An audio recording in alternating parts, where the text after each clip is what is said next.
was good. I, Ain't shit. Ain't shit. It's all good. What's good with you? I spent the day in the hospital on Saturday. I see that, bro. Yeah. See that. My back has been on 50.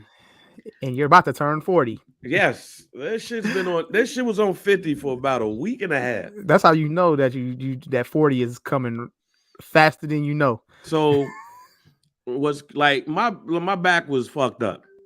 Like is nowhere around it. Like my shit was fucked up. Um and what ended up happening is I was a little spooked. I was a little spooked, so I had went ahead and went to the doctor because I mean simply put, they say shit. When these things happen, you wanna it because of what happened with my kidneys and shit. Um I just needed to make sure to go to the hospital. Like just go straight to the emergency room. So I went to the emergency room and um they did test and shit. Turns out that my shit was just tweaked. Wasn't nothing like scary as shit. Well, it wasn't as far as the back goes because it was simply just probably like some muscle or some shit, ibuprofen, some Tylenol or whatever, Mm-hmm. and you'll be good to go. Yeah. However, motherfucker said it's another cyst on my goddamn kidney. It's like, fam, what the fuck? I mean, but here's what I learned though, Mike, is that I mean, I gotta go to like a kidney doctor just to make sure everything is straight. They suggest that shit and all that, especially Right. since I'm turning 40 and all that shit. However, they was like people 50 and over can have cysts on their kidneys and don't even know it. What Mm-hmm. the fuck? Like, yeah, just don't do like it did in 2020 and burst. And my motherfucking ass looked like it was about to bleed because apparently it was like bigger than what they thought or whatever. Right, right, right, right, right. So yeah, so I spent the first two playoff games in the hospital. That's crazy. That shit was that shit, and I don't like going to hospitals and shit. And bang, you like a regular in the hospital as of lately. Man, lately, like the fuck, I don't like going to the hospitals and shit anyway. Um, and then the other part of it is, and probably the most important part is just making sure that you go and check yourself out and shit. I be working out, and I'm telling you, I know something's wrong Mm-hmm. because depending on what I'm doing, I'll be up in there, I'll be getting that shit, pow, pow, pow, pow, and my left side where your kidney areas, and like, what the fuck, it feel like somebody like punching your ass there. So I knew something was off. So I'm actually glad that I went to the hospital and they said, yeah, it was a cyst on your kidney. Because I said this on the pod before, Mike. Like the worst feeling in the world is when you go to the hospital, you know some shit off, and they tell you, nah, that thing is okay. Yeah, we don't see anything. What the fuck you mean you don't see some? What you mean you don't see Like some I'm shit? not here because I'm not here for a checkup. Goddamn it, Right, I'm not here for I'm that in shit. pain. Like something's wrong. Like when I went for my knee and I knew my shit was torn. I knew something was wrong. And them motherfuckers decide to tell me like, nah, ain't nothing wrong. We didn't see a tear or nothing. Like, nah, something's wrong. Mhm. Find it. Something's wrong. And then that shit's expensive. You know, MRI is expensive as shit, even with insurance. See, that blew me. That was $1,000, 500 with insurance, Yeah, and I paid that. yeah. I want my money back. That's why Bang was on FanDuel I, this weekend trying to get hey, that back. I won. I won I won The in one the you sent me. hospital. The one you sent Yeah, me. the one I sent. Yeah. With I did. It's funny because I did that shit and went to the hospital. I was like, Hmm. all right, let me go to get the FanDuel shit out the way. I'm gonna go to the hospital. So I mean, hey, so I did that one. Went to the hospital and shit. I was at the hospital checking. Like I had my phone in the waiting room and shit with the Yeah, yeah, yeah, IV yeah, in yeah. my hand. Like, all right, man, let me make sure this shit. All right, cool. So I won that one, and I end up missing the one on Sunday by two. about 2 joints in the leg. But Mhm. the Boston shit pissed me off because I had Jason Tatum 29.5 points. I had Kyrie Tatum Irving. covered. Wait, Okay, yeah, you yeah, righty yeah. covered. You fucking righty covered. I had Kyrie Irving with 27.5, and I had Boston winning. I mean, not Boston, the Nets winning in the joint. So Jason Tatum gets the 29 points, and he just stuck there for like 5-6 minutes. He just stuck there. Yeah. I'm sitting there like, come on. Free throw. He missed layup after layup. I'm sitting there like, come on, man. For me, please. And then he hits the game winner. It was And always Boston. It was always net spread. It was always net spread. Net spread was a lock. I knew and I I was knew Nets was covered. I was thinking about that, but I was like, nah, let me go with the outright. Okay. Like, let me not chance it and go with the outright. But I should have. Yeah. But I was like, man, let me just go with the outright. You would have got your Tatum cover, and you would have got you would have got your Nets cover. But either way it go, it turned like I was pissed because I was like, I figured Giannis was gonna give us 30 and 10. Yeah. He didn't. He gave us 27 and 10 plus. So I'm glad that he didn't give us that because it would have upset. That would just made it worse. It would have made it worse if I would have lost by 1. So yeah. But some dude 125. Make sure you rate, like, subscribe, download wherever you get your favorite podcast. That make sure you follow us at Some Dude Pod on IG and on Twitter. Hey man, I couldn't get into the account, bro, on Twitter. Again,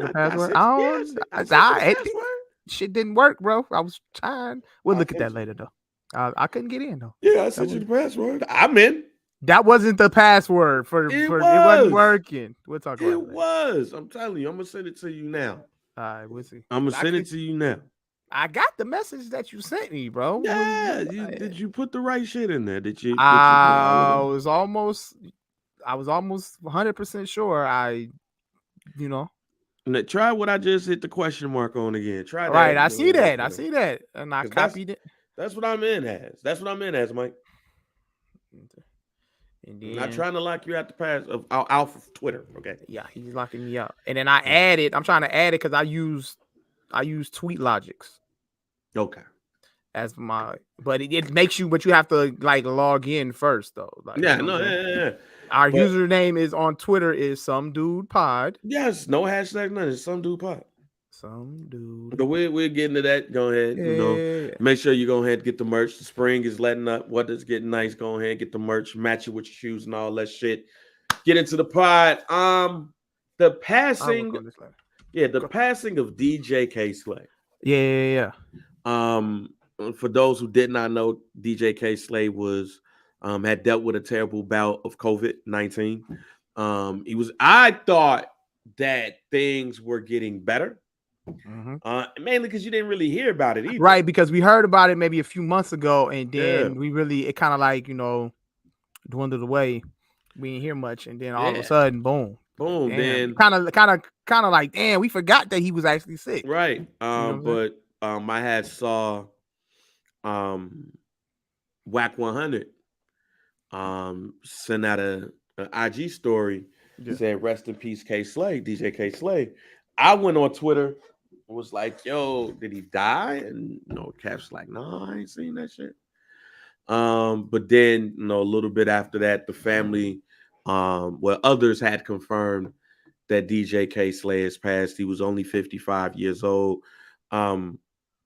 We know K Slay is a DJ and all of that, but I was actually telling my team because we got Hip Hop History Month that's coming up in November, and I am putting together something for work for Hip Hop History Month content and all that stuff, and it was always on my mind to include K Slay for this. It was always on my mind because it was some people. Let me preface it like this. Because of like the elements of hip hop, the way it started, MCing, DJing, breakdancing, graffiti and beatboxing, You know, if this was 1982, 1983, 1981, you know, it was a focus on all of the elements, and actually the DJs was more in the forefront than the rapper. You know what I'm saying? Break dancing was all over the hood. You see niggas with the cardboard box, you know, getting they break dance on this shit. Right. And you know, graffiti artists was everywhere. K Slay was a graffiti artist. And he was a graffiti artist. And you know what was wild is that, you know, your career takes a different, you know, lane, and you know, you start saying people remember you as this, but then there's other people's like, nah, he was in Style. It was a documentary called Style Wars that came out in 1983, focused on the like all of the culture, but you know, really honed in on the graffiti artists. He was spotlighted on there. His graffiti name was Desi Dez. Then it was Dez 429, I think it was 429. So if you saw that, you knew that was you know, at the time Dez. Eventually become K Slay. Spent a little time in jail, came back out, was like, yo, I'm about to do this DJ shit, did the DJ shit. And then, you know, Drama King, Street Sweeper Radio, and all those things. Smack your favorite DJ. Smack your favorite DJ. And all of that stuff. So it's just like seeing him pass, and the COVID shit is already fucked up. But seeing him pass, it's just a reminder, like, one, you know, we getting older, and two, it just sucks when you see people that you look up to in the way like go, especially like in the world that we in. Because K Slay was somebody that I know that I looked at. Like I bought all of his albums, like the albums that he had when he was under Koch and everything, and he became an exec. I think over there too at E1 Koch. But like my favorite mixtape of all time is Dipset Volume 5. Okay. I know niggas would be like the Drought 3 and you know, Dedication series or 50 Cent shit. That's my favorite. The best mixtape of all time. All right, cool, whatever. But Dipset Volume 5 is it for me. Okay. Especially when you listen to Dipset Volume 5, like some of it became Purple Haze, some of it became Diplomatic Immunity, Part 2. And Fat Joe said something on his Instagram that I thought was dope, where he had mentioned that K Slay was messing with him when he was cold. And I had thought about that because, you know, when Cameron left Epic, that time between Epic and Rockefeller, it was kind of dead. Oh, excuse me. They were cold. Yeah. But K Slay getting them Diplomat mixtapes off. Yeah. We probably don't like Jim Jones don't become Jim Jones to me without the Dipset mixtapes. Okay. Because you just thought he was Cam's friend. And I know he was on one joint on SDE, but you didn't think of him as a rapper, really. But through the Dipset mixtapes, you were able to hear him. Like I heard Certified Gangster off of the K Slay mixtapes. Yeah. Fat Joe said he fucked with him. He was cold. Like there was a time where, you know, it was light out there for him. But then if you look at some of his albums and shit, when he put like 10, 15 people on the track and all of that stuff, all of those people he was putting on tracks on them albums, they wasn't hot. Like they wasn't like popping, some of those people. Right. But if K Slay, it just seemed like to me, if K Slay fucked with you, he fucked with you. He was gonna look out for you. He was gonna put you on. So I thought that was noble of him for doing that and everything. So like that, like if somebody would say like what you think his lasting legacy is, I wouldn't go that far because I don't know my man from a can of paint. I just know from what I've seen from Buddy, like what Fat Joe said was eye-opening because people only try to fuck with people in that way. Pause. When they hot. Right. No, I'm not. I mean, I want to put you on this joint, but you ain't popping right now. So I ain't gonna put you on here. I could try to do something else, but Kay Slay was putting on, period. Like the whole, like him, working with Yeah. Pat Poose and everything, putting Mm-hmm. them all on the joints and everything. Like all that shit was noble and dope. And like again, look at the mixtapes and look at the time of the mixtapes. Like some of them cats was like, yo, thank you. Mm-hmm.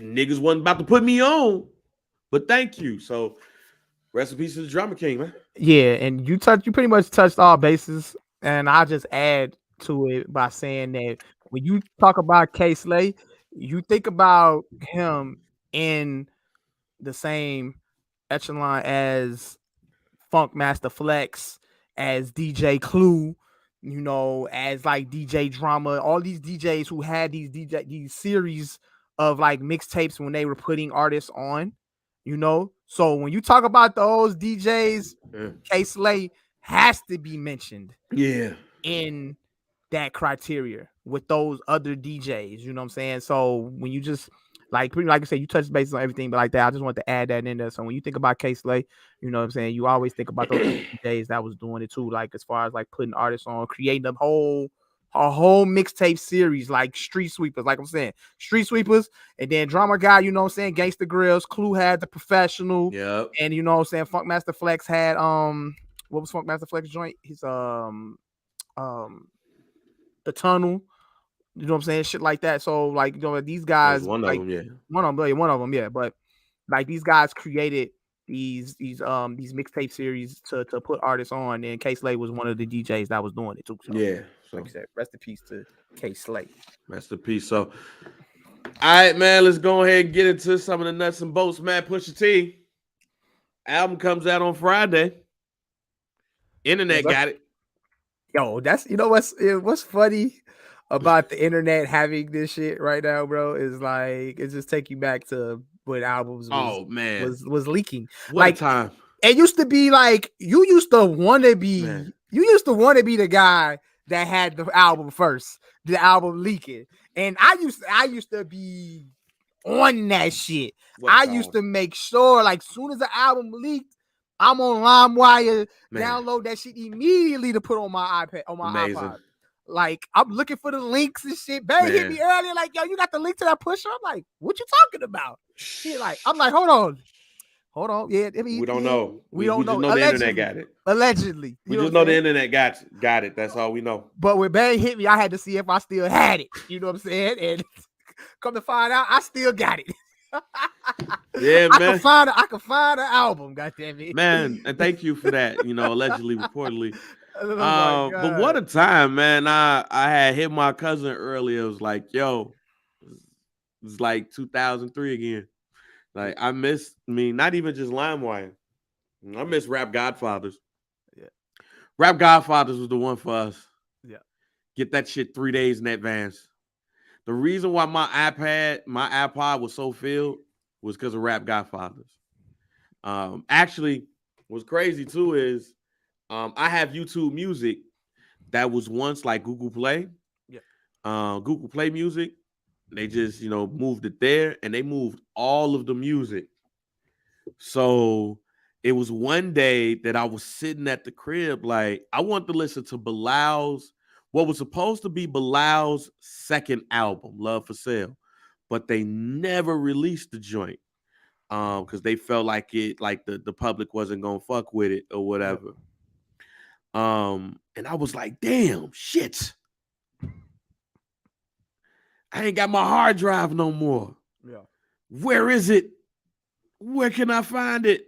And even this weekend, I was like, yo, I didn't realize that I was playing the HNIC album off of YouTube Music, Google Play Music, because it's not on DSPs. Mm-hmm. But I'll show you, like, this is YouTube Music. And the YouTube Music, and I have like a whole bunch of music that's just there. Mm-hmm. Just there. Yeah. And And some of these joints are on the streaming platforms, some of them are not. I got every No Limit album, Mike. When I mean every, I mean every Yeah. No Limit album. Mm-hmm.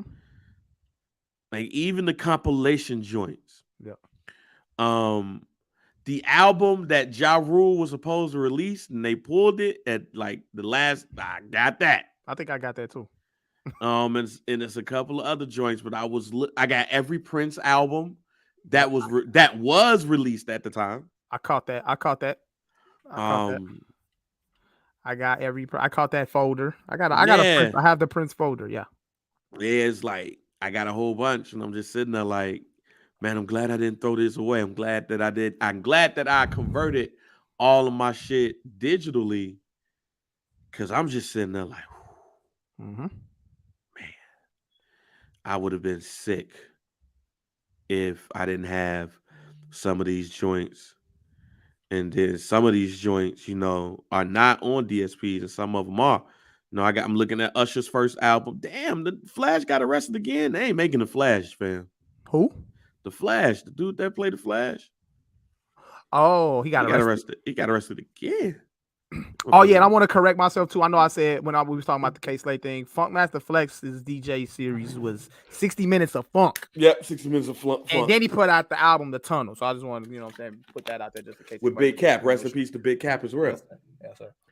But yeah, man, what a time. But somehow I got a hold of the Pusha T album. Mm-hmm. It's in the streets. I saw it on the internet and I pushed play on where I saw it on Twitter. Yeah. Man, oh man, I'm selling crack on Friday. I told you this was the joint that he put out previously, the Nigel whatever joint. That wasn't the Pusha T album. And I like that album because that song with Tyler on that bitch. Yeah, crack. Okay, but this is the album. This is where we out here. This is where we out here. You know what I'm saying? Man, I'm thankful. Selling crack. I'm thankful for Pusha T because it was light out here for these rappers. It was not a rap album that was released. I told y'all I liked R&B. I'm an R&B fan. The Robert Glasper album, Black Radio 3 comes out. Lucky Day album comes out. Alex Isley album comes out. I've been listening to that. Mm-hmm. These last couple of joints is not anything that really caught my eye rap wise that I was like, I need to listen to it. Yeah, I need to listen to it, man. I push play on that Pusha T album on Twitter, and I'm selling crack. Okay. I'm gonna sell drugs. So you got you a little snippet of the album. I got a little snippet of the album. I went to Sam Goody. I didn't listen to it on Twitter. I went to Sam Goody. Okay. I went to the CD kiosk. Yeah. The kiosk. Yeah. And they was able to give us 3 songs on the kiosk. Okay. So I put the headphones on and I listened to the single that he currently has out right now, Diet Coke. Mm-hmm. I listened to the other single that he has out with Jay-Z and Pharrell. The Neck and Risk. Mm-hmm. And then I listened to another song on the album that they were able to play the whole thing on. Wait a minute, what's the name of it real quick? Because I just got through listening to it. I really got nervous because I didn't want to go to jail. Just So You Remember. Just So You Remember is my favorite track so far. Okay. And I can't wait to listen to the rest on Friday. Okay. Can't wait. I'm gonna give Go ahead. I'm gonna give it the car test. Okay. Gonna listen to it this weekend. Got a big event coming up this weekend. Shouts out to the homie Jay Davis. He has an event that's coming up at Hollywood Boulevard, and I'm gonna be hosting the Q&A portion of it. So I'm gonna have that in the car. When is this on Sunday? It's on Sunday night. Might have to slide to Hollywood, but I might have to slide. And what else? And I think I might. Oh yeah, my cousin Vincent, his birthday, his 41st birthday is on Sunday. Which y'all on? We barbecuing in Maywood, fam. Maywood. What day is this? Saturday. Y'all doing that? Y'all doing the barbecue on Saturday? Yep. Hit me, nigga. I'm Yeah, I got sliding. you. I got you. I got you. Yeah, we in Maywood. We on Okay. we in Maywood. We on 14th and Maywood Drive with it. So that means we're gonna be drunk. Say less. It means we're gonna be drunk. Probably gonna have to grab a bottle of 1942 for my man, you know, to celebrate his birthday. Okay. And he's probably gonna drink the whole thing. Like as he should. No, like to digress real quick, it was our family reunion. I'll never forget this. It was our family reunion, and my cousin Renee brought a fifth of Bacardi Limon. So she passed it. I'm not a Bacardi Limon drinker, so I passed it to him. And next thing I know, he tips the bottle up and he kills the fifth. He drunk. We looked and we was like, I don't know how anybody could do that. If I did that, I'd probably die. Like literally die. Like we really looked. It was like, yo, what you just do? He was like, shit, we drinking? I was like, no, not now. That's got to be like alcohol poisoning waiting to happen. Nah, he didn't. I don't think no, it wasn't no alcohol poisoning for him. But shit, later on that night, my man was out. I would be like dead. A light. So yeah, he's probably gonna take it. He's probably gonna tip it. Like, thanks, cuz. Like, friend, just sip that, man. It's a $150 bottle, G. Like, don't kill it. But yeah, he probably ended up doing that. But yeah, it's gonna be nice Saturday too. Yes, it is. Like 70s, 80s. So yeah, we at 14th and Maywood Drive with it. Tell Miriam she got to go because I plan on, you know, drinking a little bit, and I won't be able to drink a little bit, and everything with my cousin. Because if she does not go, I'm not going to be able to drink because my father ain't driving. But you know, that's neither here nor there. So, but I digress. Pusha T, man, and he's gonna lead now a great 4-week run. We got a run, ladies and gentlemen. Or some rap music. Of rap music, ladies and gentlemen, because in the next 4 weeks, let us let you know what you're going to be getting on the DSPs. Got everybody excited. We got Pusha T coming this Friday, or for the internet today. We got Future coming up on the 29th. Jack Harlow on 5/6, and Oklahoma himself, Kendrick Lamar, will be dropping his long-awaited album entitled Mr. Morale and the Big Steppers. Okay, I like that. That title is 5/13. Yeah, Mr. Morale and the Big Steppers is intriguing because I don't know what the fuck is that. I don't know. That's how you reel it in, Kendrick. That's I just know. Yeah, I don't know. It's just provocative. It's provocative. Keep people going. And I'm interested, you know. I would love for somebody on TDE to explain to me what is Mr. Morale and the Big Steppers. And they're probably gonna tell you. Find out May 13th. Okay. Out of all the albums that's dropping, who are you more excited for? I'm gonna just say this here. I'm not interested in a Future album. I've never been interested in Future like that. If Future gives, I can't even tell you the last time I actually listened to a Future album in full. I can never get. I can never get through a full Future album. I can't. He always has like certain songs here and there that I'm always like fuck with. You know, he might drop a single that might be dope or whatever like that. But I can't listen to a Future album in full except like Dirty Sprite 2 or whatever. That might be the last one that I probably enjoyed in full. Anything else single wise I fuck with, but not a Future album. But of course I'm interested in the Pusher. I mean, you know, it's available right now, but I don't want to spoil it. So I'm gonna just, you know, I'm gonna wait for Friday. Of course, I'm always interested. Especially with him, you know what I'm saying? Obviously, he's gonna be on Kanye production, he's gonna be on Pharrell, Neptune production. So, you know, that's like vintage Pusher right there. Right, yeah. You can't pass up on that. So I'm definitely waiting for that. Jack Harlow, yes, I'm definitely waiting for the white boy raps because a lot of y'all don't fuck with the white boy raps. I don't look my way. I fuck with Jack Harlow. I think Jack Harlow, when this album dropped, I think he had the most underrated album that year. Yes, sir. That's what they all say. That's the name of the album. That album smacked. Album was fire, and I remember there was a lot of controversy about his album cover, and I think we covered that on the pod a little bit. Yeah, shout out to DJL. Yeah, but Clubhouse. but he got and Jack Harlow got the #1 record in the country. Yes, he does. First Class. Yeah, which is of solid, first single. I fuck with it. I like the song. I mean, of course, it's Kendrick. Even though Pusha's probably gonna be my favorite out of the bunch.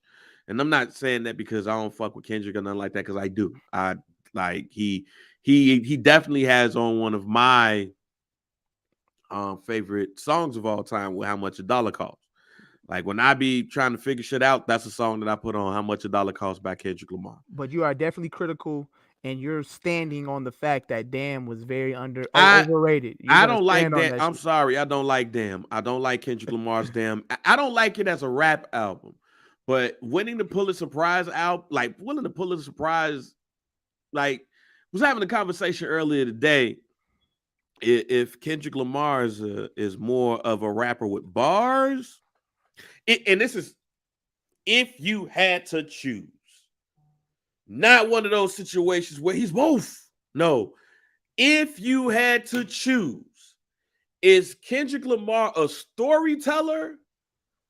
Or is he a bar rapper? And I stand on that he's more of a storyteller than he is a bar rapper. Okay. And you could just listen to Good Kid, Mad City, and that's a story. That's a movie. That's a fair analysis. That's a film. Fair. So when I listen to going to Section 80, that's a movie to me. He telling stories. He getting it. Yeah. Good Kid, Mad City. You getting it. I mean, pretty much with every album, To Pimp a Butterfly, same thing. I'm just not a fan of Damn. Okay, that's fair. And I like Damn personally. I don't think it's like his best work. I think out of Good Kid, Mad City, you put Good Kid, Mad City, and To Pimp a Butterfly and Damn. If I had to rank them, I'm gonna rank them exactly like that. 1, 2, 3. What? So rank that again. So if I had to rank Good Kid, Mad City, To Pimp a Butterfly, and Damn, as far as 1, 2, 3, like ranking. That's how you put it. I would just go straight shot. Good Kid, Mad City is the best. To Pimp a Butterfly was great as well. I don't have anything against that album. And then Damn was cool. And I'm To Pimp a Butterfly, Good Kid, Mad City. That Section 80, Damn. Fair. Like I'm just not a fan of the album, but cool.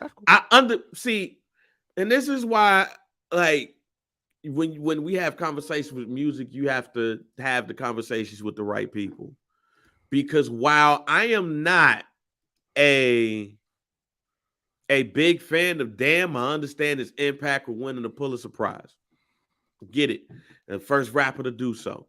Like that's some shit that don't happen. So that's why when somebody says something about Damn to me, and it's funny, some people take it as a diss, and it's not a diss to me. I look at Damn as more of a literary work than it is an album. I think of it more as a book than I think of it as an album. It's just me. Yeah. I don't think of that album as music. Yeah. I think of that album as a pure work of art that you can put in a book or whatever, and it's a great read. Yeah. It's just not a dope music album to me. I do like what's the last song? Duckworth, yeah. But now that I love it because that's a story. Yeah. Of his father and all of that shit and like the connection with TDE and all of that stuff. Yeah.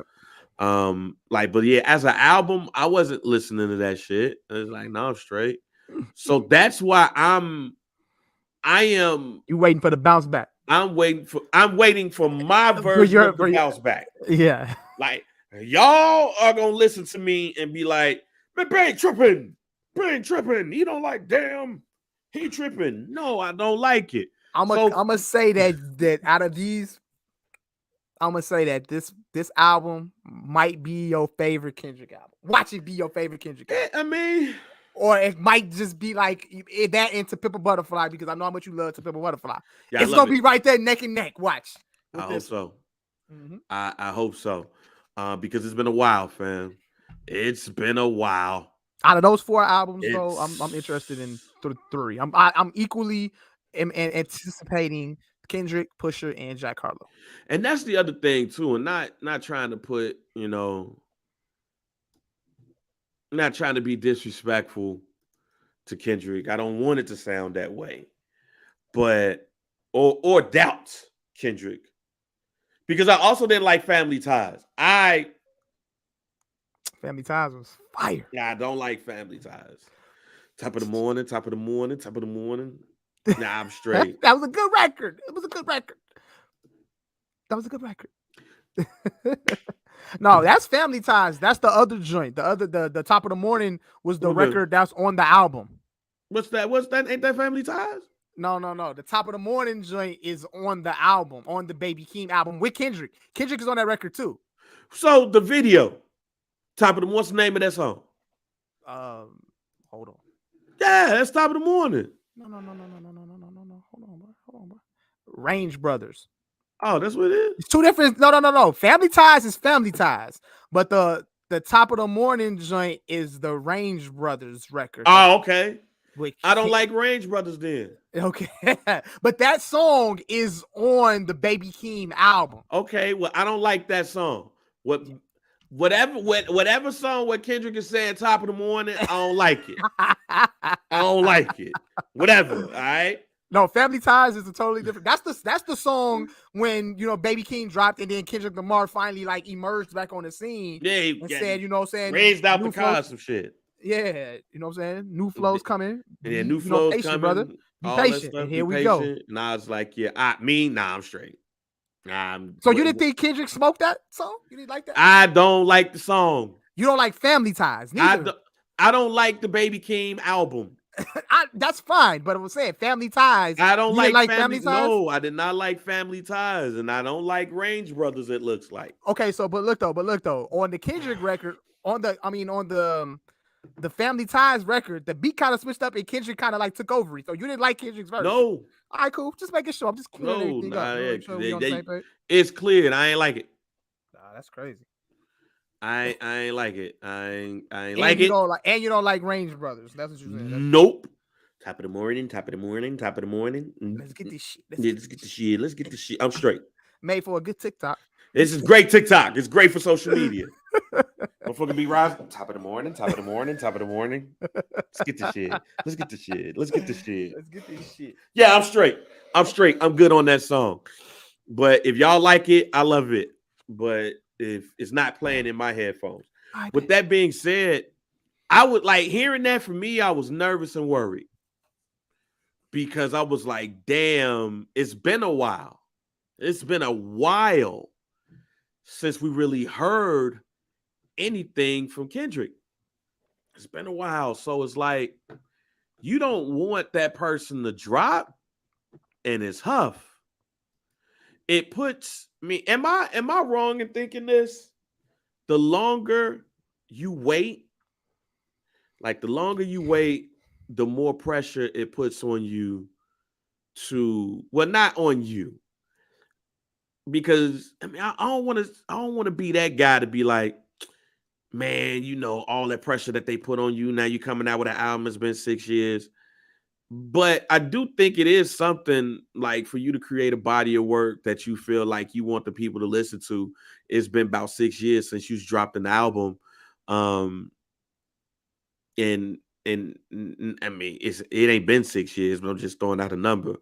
But it's been so long that you've dropped an album. So you have the expectation of the people might have the expectation of like, yo, we about to get some cold shit. And then you start hearing music trickle out from this person. You like, what the fuck is this shit? and then you drop your album, it's like, I hope that don't happen with Kendrick. Okay. But also Kendrick strikes me as that person that's like, man, I don't give a fuck. Like, so this is an album for me. Right, and this is for me. But I the bigger question that I kind of have with this is, will this be his last album? Because I guess what I'm saying is like the way Kendrick drops music, he don't seem long for this shit. Am I tweaking for thinking that? No, you're not tweaking for thinking that based off his track record of dropping music. If you want to take a look, let's take a look at his track record real quick in between albums. Let's see. You got Good Kid, Mad City, 2012.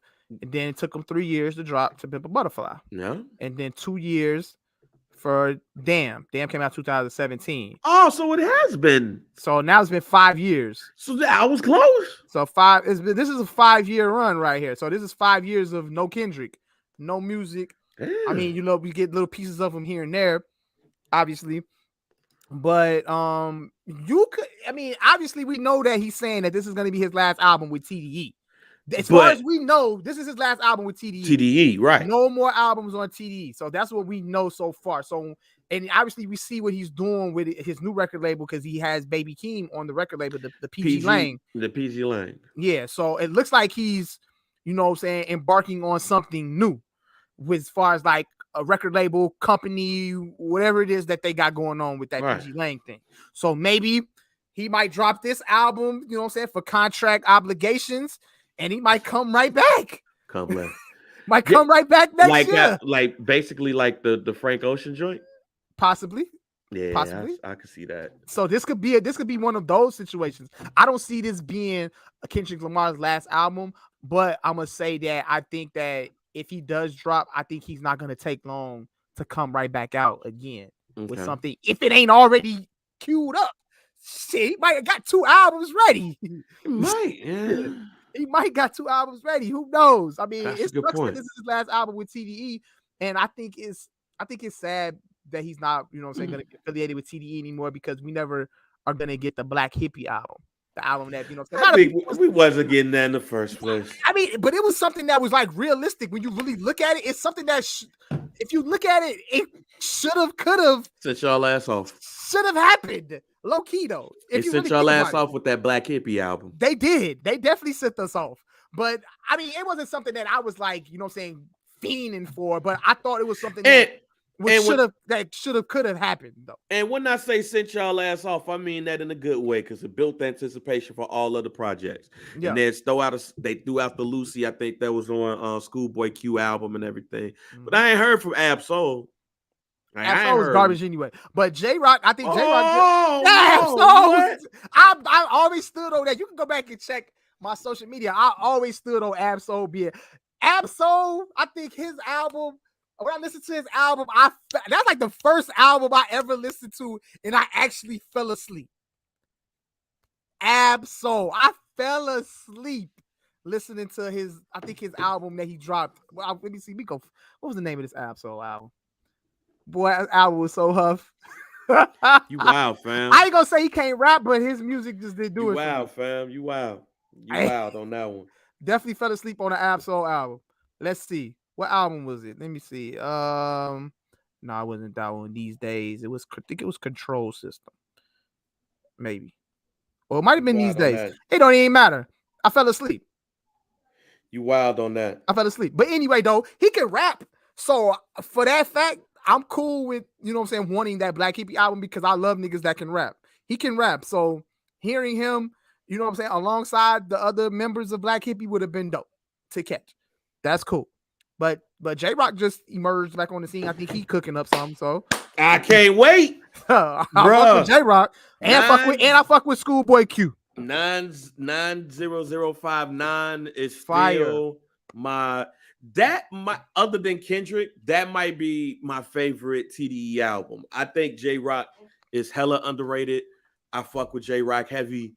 And I have been messing with Buddy heavy, and I can't wait hear more. Like I told him he was about to get. I told him he was getting that Grammy for When.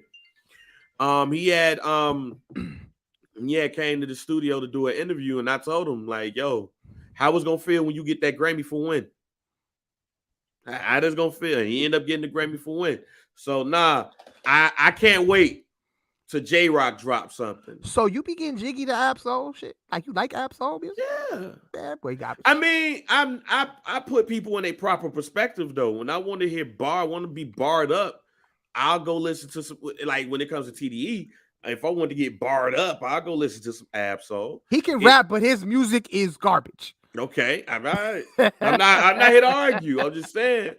He can rap though. Rap skills are pretty good. When I want to hear some like extra bars, I go listen to Ab-Soul. If I want to listen to some stories, I go listen to Kendrick. If I want to hear niggas just rap, I'm gonna listen to Schoolboy and J Rock.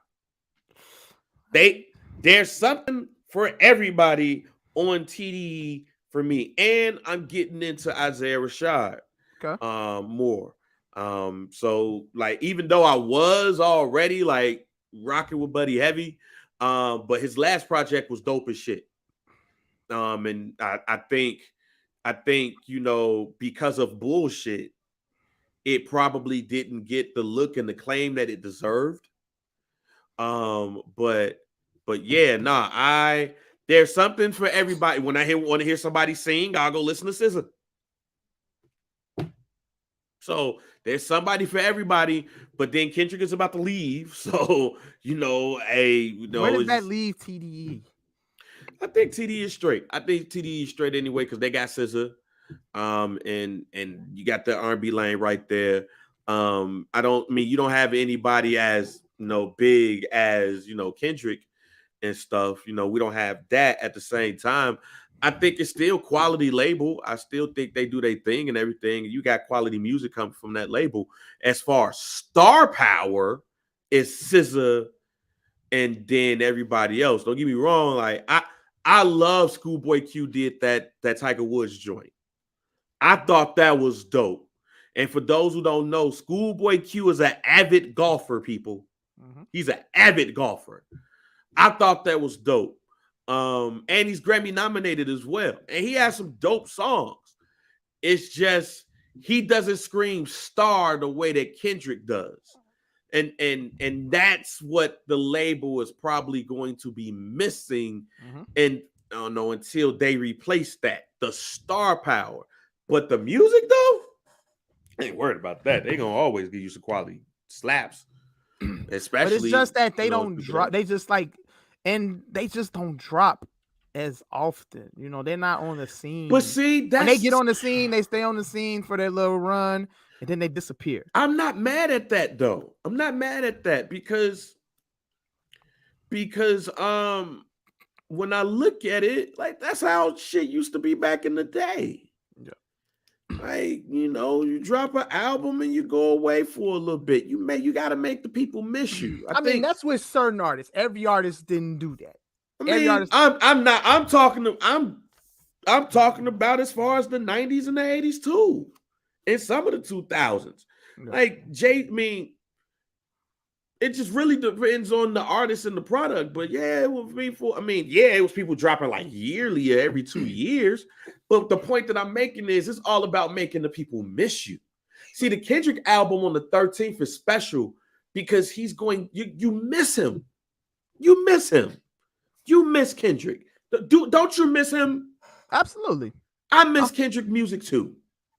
Absolutely. So that when people say most anticipated, or that's what this is. This is easily the most anticipated album of 2022. It's the most anticipated album in years. Of the year, this is easily the most anticipated album. As soon as he dropped that press release, easily most anticipated. The Michael Jordan I'm Back press release. Exactly. Just like that. But like Kendrick and TDE in general do a great job at making you miss them. Facts. That's perfect to me. I don't want to hear you every year. I don't want to hear you every 2 years. Every 2 months. I don't want to hear you every 2 months. I want to hear you every 2 years or a year. Now, 5 years is a little bit too much because I'm probably going to forget about you. Mm-hmm. But I want to miss you.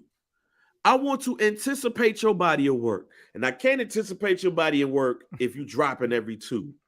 Like, or you drop it because the album that you did drop was Huff, aka it's not the album I want to put out. This is what I wanted to put out, which is just people who hated it. No, TDE does a great job at making you miss them. Yeah. And they'll give you bits and pieces here and there to be like, all right, cool. They coming or they ain't. Damn. What they at?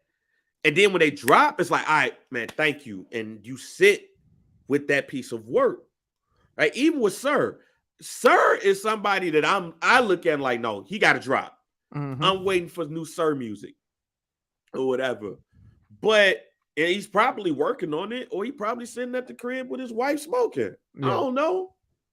But again, it's simply put, make you miss them. And they do a great job at that. Right. And they win off of that.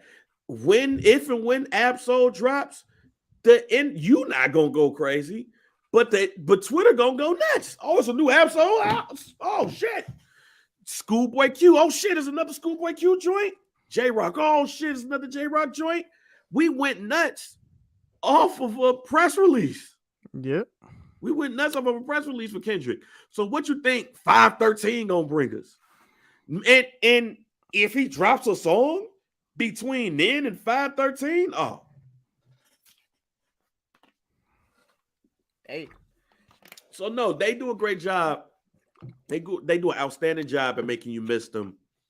And it works perfectly for them. And then you sit with that project for a while, because they're going to make you sit with that project for a while. So we'll see what happens. But this next month is going to be great for music and for the music industry, man. You got Pusha Friday. Who else did I say? Future coming up next week. Jack Harlow after that. So that means we're going to get a Future song, right? I mean, it depends on how these guys do the rollout. They might drop a video the week of, or they might just drop it all on the same day. Who knows? Everybody's rollout is different now. Yeah, good. He got the GQ. He got the GQ cover with Elliott Wilson. Shouts out to that. So, so we'll see what happens with that. We got Jack Harlow, who's number one right now, and then we got Kendrick Lamar. So it's a great time to be alive when it comes to music shit. And shouts out to Lil Durk, who's been winning ever since he dropped his album. Was that 7220? Durk's still like number one album in the country type shit. He's still on that. But speaking of Durk, it was a Facebook post that popped up. Yeah, I shared this. That you shared it in the group. And I thought it would be an interesting conversation. Mm-hmm. Where it said, unpopular opinion, King Louis was supposed to be way bigger than Durk. And I mean, I'm not about to sit up here and be like, I was immersed in a whole bunch of shit, but 2012 was my shit. But you had Durk, Louis, Reese, YP, Keith, Rocky Fresh. Mm-hmm. Even though he didn't sign, Chance was talking to labels around that time. LEP. I know I'm missing somebody. Katie got bands. I know I'm missing somebody. But anyway, I know I'm missing somebody. I apologize. Don't shoot me. I remember it was me. Shouts out to Bula. Shouts out to my man Quick. I think Sherm was there. And maybe one more person. But we all went to eat. It was a music conversation. It was a music conversation and dinner. And we were talking about who out of that group was just going to release a project, let alone be somebody. I remember at that dinner, everybody said nobody but me. I said Durk and Rocky was going to be the biggest ones. I And then never got sold on Rocky Fresh. I mean, I the way MMG was rolling, Right. I thought that he would be like Stally, and Stally released shit. Yep. You know, it's like you got Meek and you got Wale and all of that, but then you got these cats over here that's, you know, holding it down too. So that was my mindset. But I said Dirk was gonna be the biggest out of all of them. Okay. And everybody's like, no. I said, man, I think he's gonna be straight. And he I remember when I interviewed him too. Shouts out to Lyrical. He was supposed to come up to Windy City. I'm glad he didn't. Mm-hmm. But he did the call in, and right after he did the call in, like the next day, he ended up going to jail. And then he came out. He signed the Def Jam shit. You know, they cut the dreads off in jail and all of that stuff. Mm-hmm. And it was probably a little bit of worry if, you know, if things was going to pan out. He dropped This Ain't What You Want. I love that song still to this day. To this day, that record. That's when I was like, yo, Dirk probably gonna be. That's when he dropped that song. When he dropped that song, I said he gonna like, be. When he dropped that song, I said all he needs is one placement. All he needs is one placement. And at the same time, you know, I always fucked with Louis. Matter of fact, I remember when I was playing music on WindyCityUnderground.com, and this is when Louis' Twitter was 1987 Rude Boy King. And you know, we would tweet whatever we playing. He was like, yo, why you ain't playing my shit? And I was like, because I ain't got it. Mm-hmm. And then he ended up coming to, we did Laughing Insanity, and he ended up coming up there. And that thing, I always fuck with Louis. Louis is one of my favorite people at the crib. Shouts out to Andrew Barber, Fake Shore Drive. They did the Pizza Joint. And that's when I interviewed him for the first time. Shouts out to TT. We got the camera. We walked by us over there. Mm-hmm. And I think that was a part of the time when I did that, I think also people was like, all right, buddy ass ain't bullshitting. He with the shits. We end up doing that shit. He ended up coming to the station a couple of times. He had came up to the station with Fresh Cocaine. Shouts out to Fresh Cocaine in St. Louis. He did the Drill Illuminati 3 joint. We was over there. My little brother talks about that all the time. It's like, man, Louis really fuck with you. You showing me art and shit. It's like it was a lot of stuff. But I've always Louis has always been a stand-up guy to me. Mm-hmm. And to me, I think like somebody had said, you know, that Louis, I think it was the homie Jared. Yeah, he was, you know, bad business and all of that stuff. And I think it was a lot of bad business. When you look back at that, it was probably a lot of bad business on a lot of things. But to me, Louis was the Moses out of the group. Whereas, like, I think it was YP may have got signed first. And then, like, other people started getting signed and everything. And then you had Keith and Chance. Some people say the reason why Chance blew up is because they needed the opposite of Keith. It was a lot of stuff that was being said. Mm-hmm. But to me, Louis was the Moses. If you listen to what's going on right now, Louis is the person that kind of gave you the sound that you're listening to every day on the radio. Facts. Louis, in fact, probably gave you about 2 or 3 different styles that other people took. Facts. Between 2012 and now. Facts. He had like 2 or 3 different styles where it ended up in somebody else's hands and they profited off of it. Yep. I remember when he got the OVO tattoo on it and Caps was like, yo, he about to sign with OVO and all of those things. And he ended up getting shot. Basically what I'm saying is Louis was, to me, it looks like Louis was the Moses that he had to spread certain shit apart for other people to go through. If I were to answer the question, it was King Louis supposed to be way bigger than Dirk. I don't know. That's in God's hands. Yeah. But what I will say is I feel like Louis should have been just as big as Dirk. That I will say. Not as big as Dirk, but not bigger, but just as big. He should have been right there with Keith, with Dirk is and Herbo. He should be right there with everybody else. Just like I say, This Ain't What You Want is one of my favorite joints. Living Down Chicago is one of my favorite joints. I think that's the way I look at the King Louis shit. And I don't know anything about the business aspect and all of that. I'm talking about the music.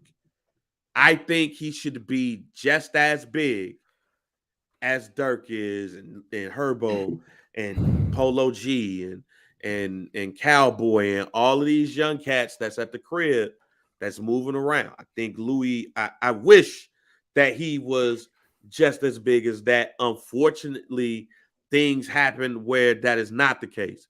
But there were multiple times in Louis' career early that he had the hottest record in the city multiple times. BON, Living Down Chicago, Val Venus. Like, these records were like, at times, these were like the biggest. They still play Val. They still play Val Venus in like the stadiums and stuff. Val Venus, like you said, like when people, when you say some of these rappers, they kind of like not took from him, but they like, you know what I'm saying? They took. Val Venus is the goddamn, that's the it right there. Yeah, they took. Like, that's why, and no disrespect intended, but it irks me when New York talk about drill. Like Fabio Foreign did an interview with I forgot the name of the show, but shouts out to my girl JoJo Alonzo, who I met, and she's from the crib. Met her in St. Louis. She was on Power for a little bit. Now she's at Atlanta doing it big. But she asked him about, asked Fabio Foreign if he think New York drill was better than Chicago drill and everything. And he was talking about we made drill popular. And I'm like, nah, it was already popular. You just took it. You didn't make it more popular than it already was. New York drill went from Chicago to Europe to you. Mm-hmm. So it already blew up worldwide before it even got to you. It's just one thing that I said it on this pod a million times. And if we ever had somebody from New York on this shit, I'd tell them to their face that y'all, that after y'all lost it, y'all started taking from other markets because the shit was hot, trying to become the king of your own city. Mm-hmm. Drill ain't y'all's, G is ours. Y'all took it. Y'all took drill. They took it and they running with it right now. Running with it just so you can say you're the king of your city. All right. We the king of your city because that's our shit. They running with it right now. And Fabio, obviously, he one of the hottest niggas in New York right now. And the drill sound is alive and well. Cardi B. New York. Cardi B is on Cardi B drill song right now. But Cardi B let it be known where it come from and who influenced her. She let it be known. She let it be known that Katie got bands and King Louis influenced her. And she had to say, and she let that be known, not because she had to, because she's educated and she's on a drill song right now. The K-Flock joint that Katie Shake It. The Shake It joint that Cardi is on. And I meant to mention that song last week when I was giving flowers to the female rappers that's doing the thing right now, because Cardi emerged back and she's on that record and she flamed it. You know what I'm saying? It's a drill record. You know what I'm saying? Shout out to them niggas out there doing that shit. Yeah. But yeah, man. I agree with everything you said, Joe. I remember when we were doing Windy City Underground and then we had got the joint that Louis did with Pusha T, the My Hoes Do Drugs. Yeah, yes. We hammered that song on Windy City. Look, man. Hammered that.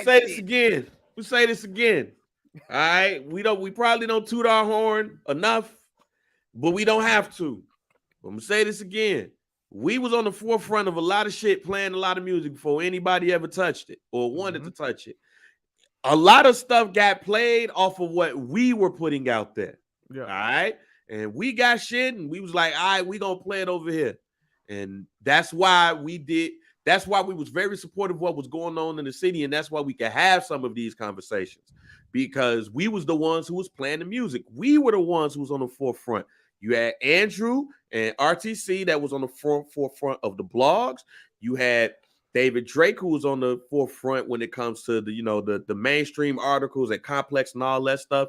And you had us at WindyCityUnderground.com, who was on the forefront of playing the music on the internet and on the radio. When y'all look at podcasting and what we doing, all that stuff, just equate the popularity of that when it comes to what we was doing 10 years ago. 10 years ago, what we was doing then. So that's why when it comes to some of these things, we can have these conversations because we was playing these joints. We was getting these joints.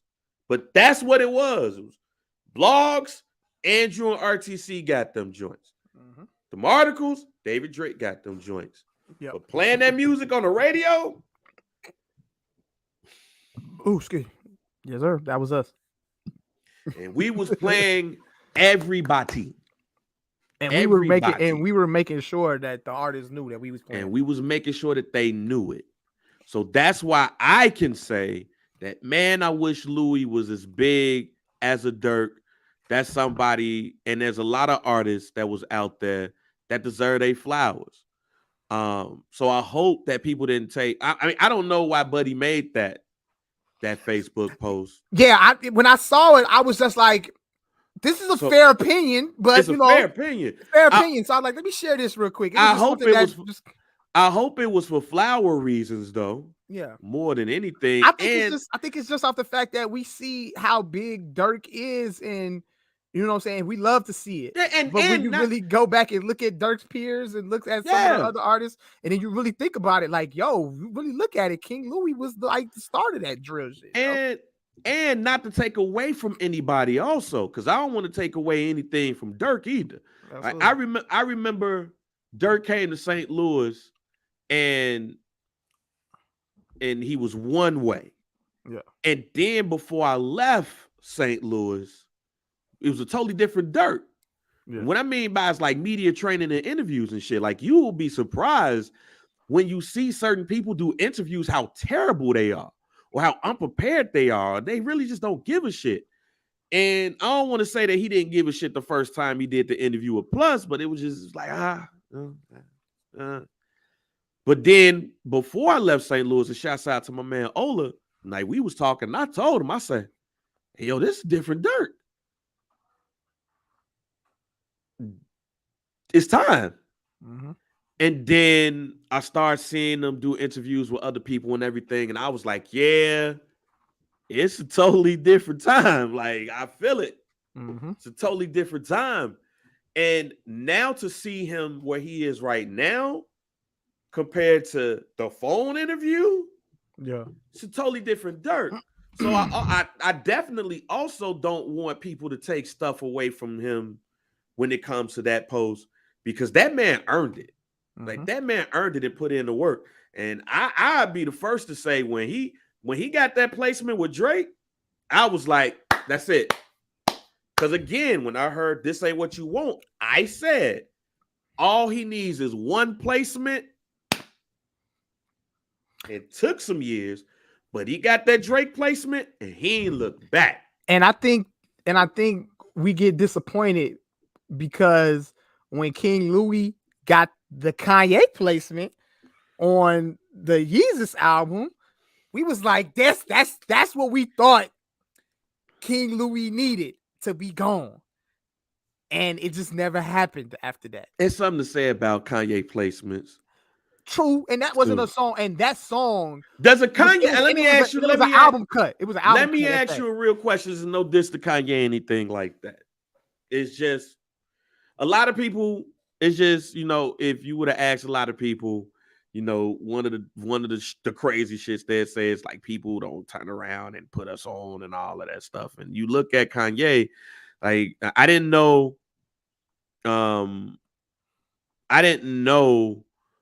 that a lot of people from the crib, you know, worked with Kanye on shit at all. I was like, when the Louis shit came out, I was like, all right, okay, cool. He wrote. He was like, all right, cool.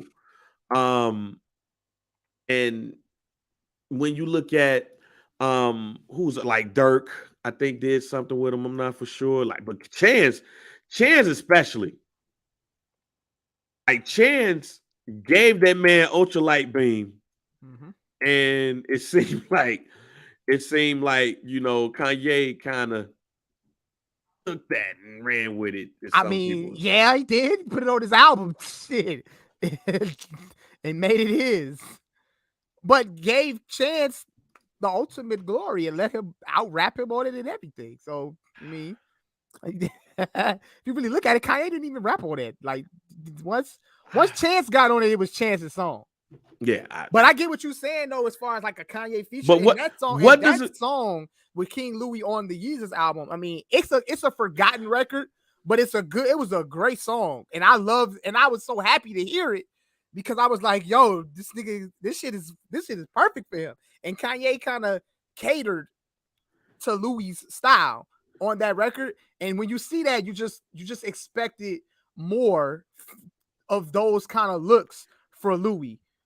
And then, like I said, I got a different question. That's what I'm saying. I got a different question. I just want to ask this question. What does a Kanye feature do for somebody from Chicago? What does a Kanye feature do? What does a Kanye feature do for somebody from Chicago? Yeah. Well, we got to look at the history. Because I'm really throwing it out there because, you know, everybody says that this, you're supposed to get this, you're supposed to get that. But like Fat Money, I use Fat Money for an example, right? Fat Money, I didn't know like Fat Money like ghost wrote for Kanye or wrote for Kanye for Donda 2. In fact, I still have not listened to Donda 2 like that. I don't have even you? I've yet to hear one song from Donda 2. You've yet to hear For as far as I'm concerned, the album don't exist. Yeah, right. Should have put that on streaming platforms, man. Because I mean, he thought he was doing himself a service by putting it on the stem player, that's part of the reason why I'm asking this question. Like, this ain't the Lupe time and everything where, you know, Touch the Sky helped him boost his stock too. Like Fat Money wrote part of Donda 2. Fat Money is over there with Dr. Dre too. That's dope. I hope it's let me say this too. That boy cold. Mm-hmm. Fat Money is cold. Mm-hmm. Fat Money should have been. Is another one that should have been. I agree. Taken off. Yeah. He's like, that boy so nice. Like Merc hit me and was like, "Yo, can you place this something out?" Like, I put it on my websites. Hey, you go listen to the mixtapes, the Cinco joints. I was putting them on our websites. That's how I like, yo, the boy nice. So hopefully it's more than just him ghostwriting for somebody. Like, I want to see this man signed or put in a position where like it's lit for him. But that being said, like, you got him and you got some others, but you know, you wonder if they are going to take off. And you know, seeing that he's done that with Ye, like what does a Ye feature mean for somebody in Chicago now? Now it might not mean shit, but Yeezus came out 10 years ago. At that time, you know what I'm saying? It meant something to see an artist like King Louis be on a Kanye album. Right. You know what I'm saying? At that time. Now, I don't really know. It don't really mean anything at this point. I mean, I don't know. That's why it depends on who it is. Right. So if he gets like a Polo G or something like that, who's still becoming an emerging Chicago artist, because like I don't think it does nothing for Dirk. It don't do nothing for Dirk. Because I see Fabio Foreign on the track, you know, with Ye, but I want to see Fat Money actually be on that track with Ye. You know, that's what I'm saying. Like, you know, right. You know, you see a Don Toliver or somebody on these joints. I want to see them on there, but I'm not one of those people like demanding it. Like, you got to do that or you don't fuck with the crib. Like, I'm not doing that. That's what I'm thinking. Like, if it works wonders for Fabio Foreign, it should work wonders for these other cats too, to give them their standout look. That's it. That's all. Nothing to say that he ain't doing shit for the crib. I will never say that. I'm just saying that even right now, where his career stands, I could say that with a couple of people. Like, like Drake, for an example. Like, what does a Drake feature do for somebody in 2022 compared to 2019, 2018, 2017? You know, what does a Pusha T or Jay-Z, what does that do? And somebody's gonna say, man, it's Jay-Z getting on the track, but what is it going to? Is he going to overshadow you? Is probably the better question. And what I mean by that is, If I'm rapping and Jay-Z jumps on the track for me, like 5 Foreign says that he wants Jay-Z should do a track with me. But Jay-Z gets on the track and Jay-Z does a drill song. And he kills that shit. Mhm. Do you think we talking about 5 Foreign? That day, the day you hear that? The day you hear it, though, you're not. You're not. You're gonna be like, oh, Jay-Z's on a drill song. And We're he just killed it. we're just gonna be so excited that Jay-Z emerged Right. on the scene. So that's one. With his presence. And then for Chicago perspective, is Jay-Z emerging. Oh shit, Jay-Z just did a drill track. Jay-Z fuck with the drill music. He fuck with the drill music. We said all of those things before we even got to 5 Foreign. But then we're gonna forget that drill music is from Chicago, and niggas gonna be thinking that shit is from New York, and that shit is gonna blow me. Oh, that everybody outside, like, not us. Jay-Z get on a 5 Foreign song right now. Them niggas, motherfuckers. New York invented drill. We told y'all we invented this shit. Like, no, you didn't. But Jay-Z's on the track with drill track with 5 Foreign. He ain't on no. We ain't on one with Lil Durk. Like, that's true, but still, like, no. But see, that's why I look and I go, what is a feature? What does a feature mean for certain people? It depends on. I think it all depends on how it's presented as well. Now Drake, you jumping on their shit, yeah, totally different story. But they jumping on your shit, I think, is more of a chance for you to be overshadowed. Because again, we're talking about 4 or 5 different things with an artist before we even get to the fact that it's your song. If Kanye puts out the Send It Up record with King Louis, if he drops that as a single, does a video and everything for that song, do you think that's a better look for King Louis? I don't know. Think that helps Louis? See, Drake put Durk on with an actual single and a dope ass video at the same time, at the time. Okay. Here's why I don't know. Here's why I don't know, and I'm about to drop this shit and just rock with me. Remember when Black Panther came out and you was watching Black Panther and the white dude got shot and they was about to put him on the flight and Black Panther sister was like, "No, what are you doing with colonizer?" Yeah. Colonizer in some cases with music can be more than just about white people jumping on the black person's track. Okay. It could be about a very popular black artist jumping on a not so popular artist. I think drill music has been colonized. It's simply put, it's been colonized. It was colonized in England, in the UK, and it was colonized in New York. It's not what we thought it would be. I was in DC and certain artists that was doing drill come up to the studio and people will look at me to see my reaction. Like, you like this? And I'll be sitting there like this.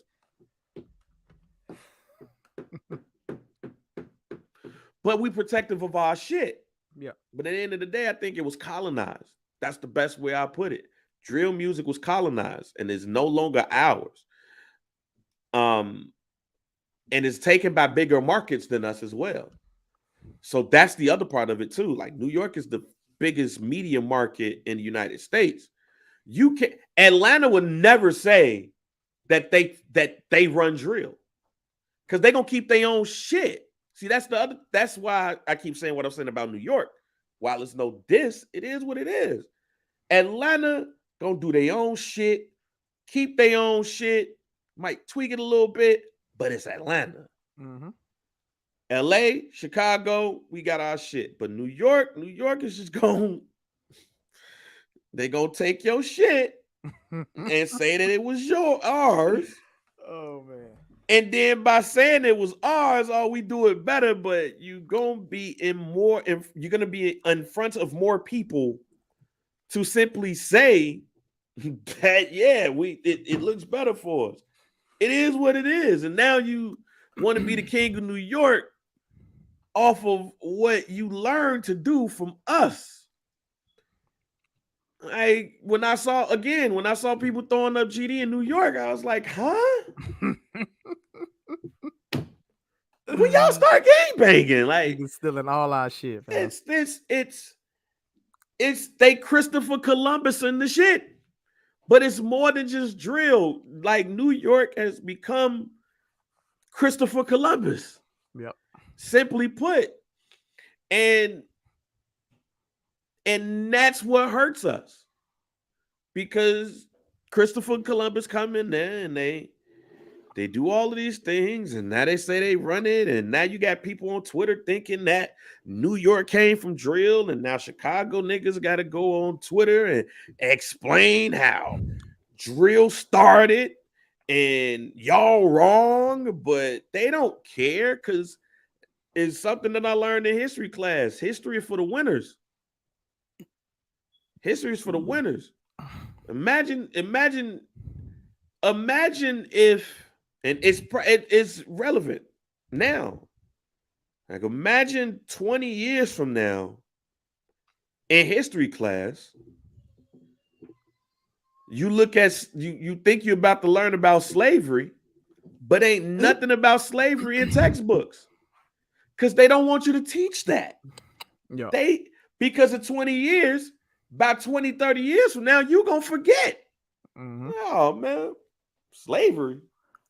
Man, the black people wanted to be there working for the white people on the farms and stuff. They was indentured service. Yeah, they was there by choice.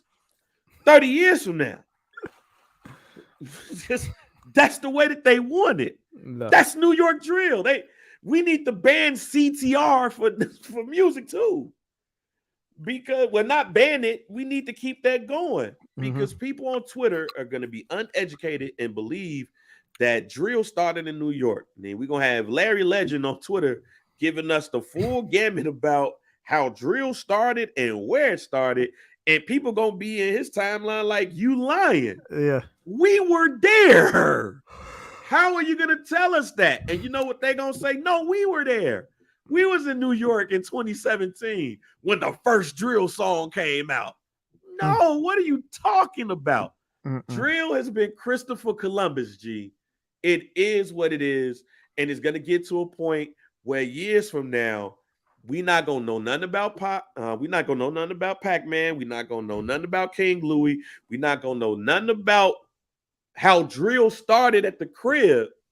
Everything going to point to Christopher Columbus sitting there with a microphone in his hand and some weed. And they were like, that man started drill. We got Christopher Columbus. Shame. And that is also why certain people are not going to be able to be in the position they're in. Let's move to this real quick, this Kyler Murray situation, because I said that I was going to explain it at the pod. Because I shared the joint about Kyler Murray talking about he wanted a new contract and all of those things, and there was a couple of people that was like, "Oh, you crazy?" He was like, people like, "Yo, he need his money." Kyler Murray, I think, is shortchanging himself. Kyler Murray, if you want to get paid, my nigga, go play professional baseball. No. Well, that too, because that's where all the money at. That's where the money is at, nigga.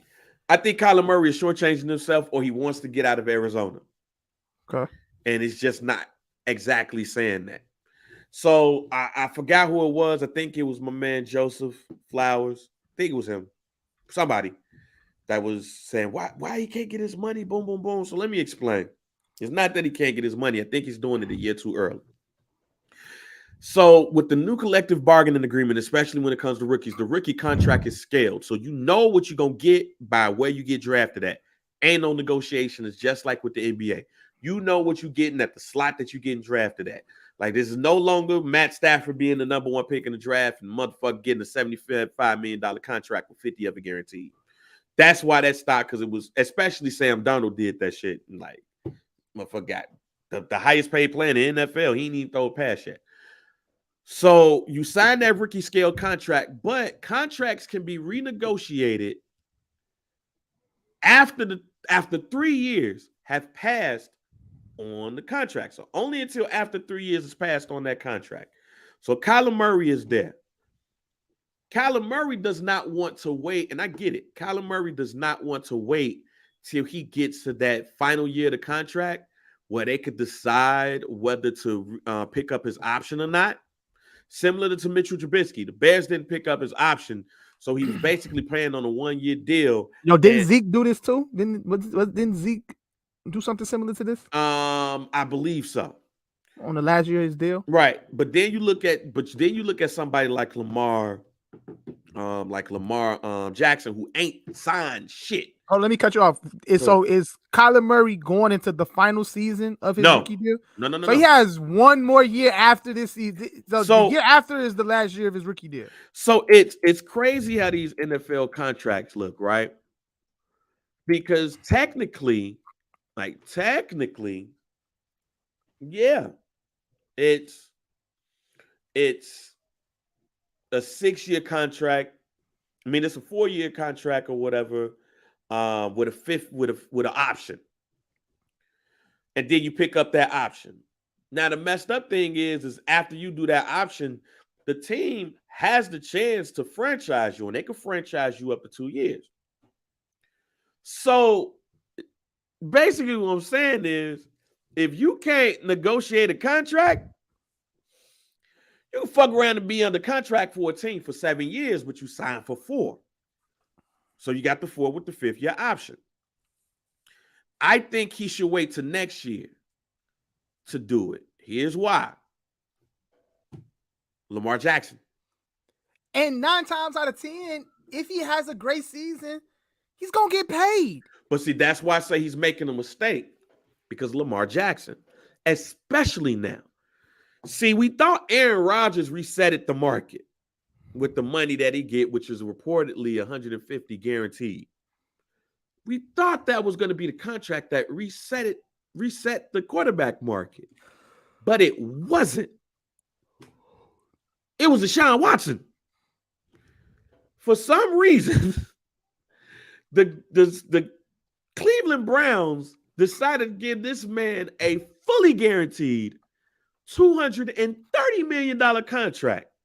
Do you know what them owners, those other 31 owners in the NFL or 29 owners in the NFL, do you know what they did when Cleveland signed that man to that contract?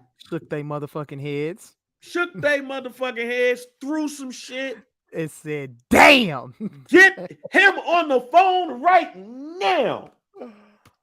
The fuck is wrong with you? You gave him what? Changed the whole game. I don't care what you get. I don't care about the off the field stuff. I don't give a damn about that. You gave him $230 million and he got off the field stuff. And it's fully guaranteed. Do you know you just fucked us? That's how owners felt about the Cleveland Browns thing. They felt like they got fucked. Because now you look at a Kyler Murray, you look at a Joe Burrow, you look at a Justin Herbert, you look at all of these young cats that are on rookie contracts who in 2-3 years, now they get to renegotiate. You can't go under what Deshaun Watson got. That's tough. If you are better or have just as good as numbers as him.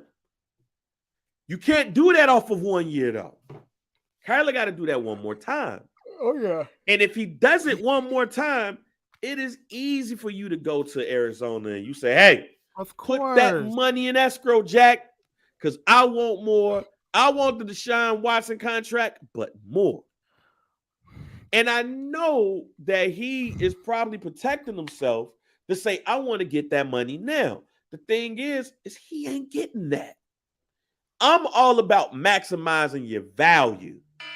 And I don't think by him going after that contract, at the first year, he can ask to renegotiate the contract, is going to cut it, because this was really y'all first year of success. But if they do that shit again, in the division, which is now weaker because Russell Wilson is gone and the San Francisco 49ers are probably going to be weaker for at least one more year because it's going to be the Trey Lance era. So it's basically going to be you and the Rams. And you've beaten the Rams before with the team that they currently have. I think he's doing himself a disservice. He definitely doing himself a disservice. But I mean, he needs. I'm trying to push for a new contract now. Yeah. But I also believe he don't want to be in Arizona. I think a lot of this is because he don't want to be in Arizona. And would I blame him? Why not? You just made your team finally. You know, it took you 3 years. 3 years you play quarterback and you've made them a contender.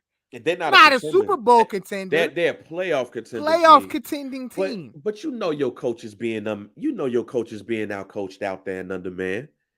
And you know some of your teammates don't fuck with you like that. I remember it was Charlie Casserly who talked about how a lot of people felt that Kyler Murray was immature and he got attacked. And then you come years later, like 3 years later, and what's the issue?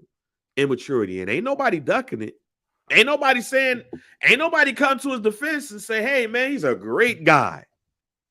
He's a great leader and a great teammate. There's been ex-teammates being like, they ain't too far off. I don't think he want to be there. And I think he really trying to force their hand. You know why I think force their hand and trade him? Or yep. And I can tell you the team. And I ain't read shit. I don't know nothing. I know this team. I know people in that market. They don't know shit either. But I can tell you the team he want to go to. Please tell me. I guarantee he wants to end up at this team. Philadelphia Eagles. He don't want to be in Arizona. Arizona don't even have a history of winning. But if you create your own path. That's what he's trying to do. Create your own path. He's trying to create his own path. He's trying to pull a Tom Brady here. But he's trying to do what Aaron Rodgers did on a smaller scale. But he don't got enough juice for that. That's the point. And he need to be somebody. He need one more year of that. He being misguided. Somebody need to talk to him and tell him, like, dude, you need to get out here one more season, put up elite numbers, and you'll get your bag, bro. That's the point that I'm making. He ain't got it like that yet. And while he's in the first year where he can ask them to renegotiate his contract, I still think he's wasting his money by trying to get it this year, unless he's really trying to force their hand to get out of Arizona. He's just not flat out saying, I want to be traded. I want to get out here. But if he's Jalen Hurts straight up, no, it's not a straight up trade. But not a straight up trade, but it involves Jalen Hurts though. It's definitely Jalen Hurts because we hear the talks about Jalen Hurts. Yeah, it's definitely a Jalen Hurts in the first round pick, and a little bit more for Kyler Murray. Okay, and it's not a secret that Philadelphia was looking around sniffing around at Deshaun Watson to see if. Hey, I ain't even gonna lie. I don't want him to do that. I don't want that. But what? Kyler Murray don't come.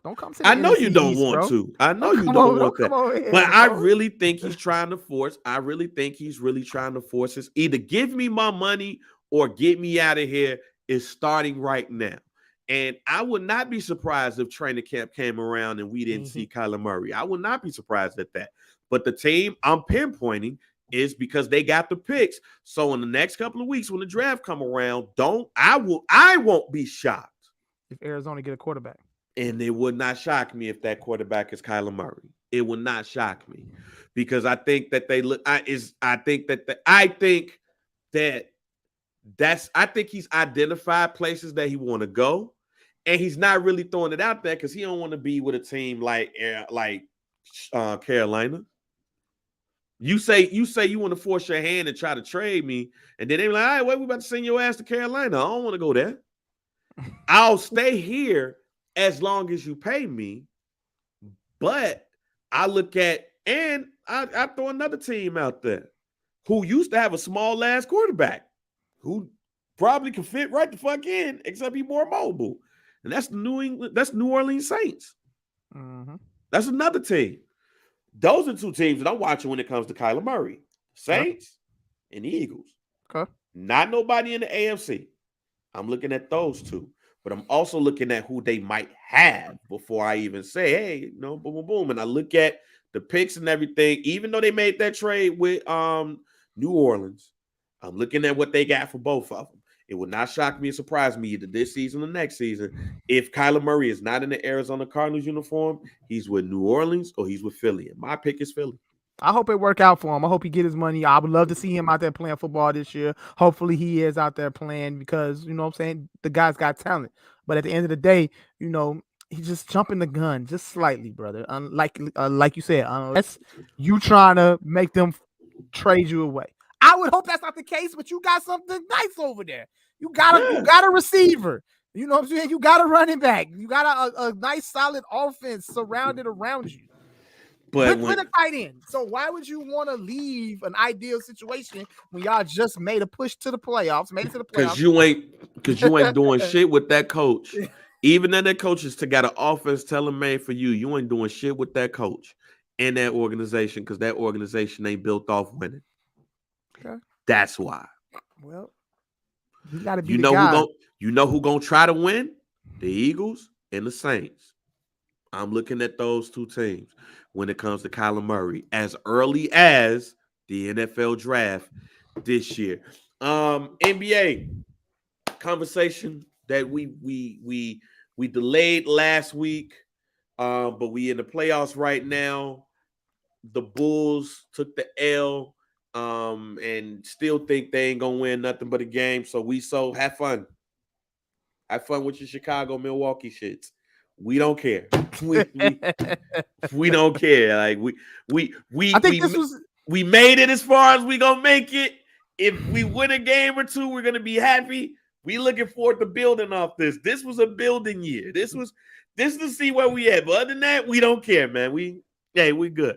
Mm-hmm. So all right. So that's where it comes to Bulls hoes. But so far, man, between this past weekend and yesterday, do you feel like you see somebody that can do you see a clear-cut finals favorite after these last couple of days? Not yet, because a lot of teams haven't played their game twos yet.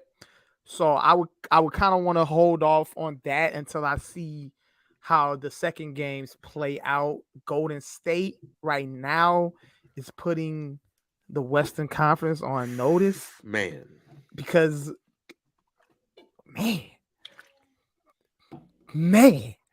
Jordan Poole? Bruh. Man. Scary sight right now at Golden State. If they continue to play that way, I might have to that Suns Golden State matchup. Man, that's gonna be something different right there. That matchup right there.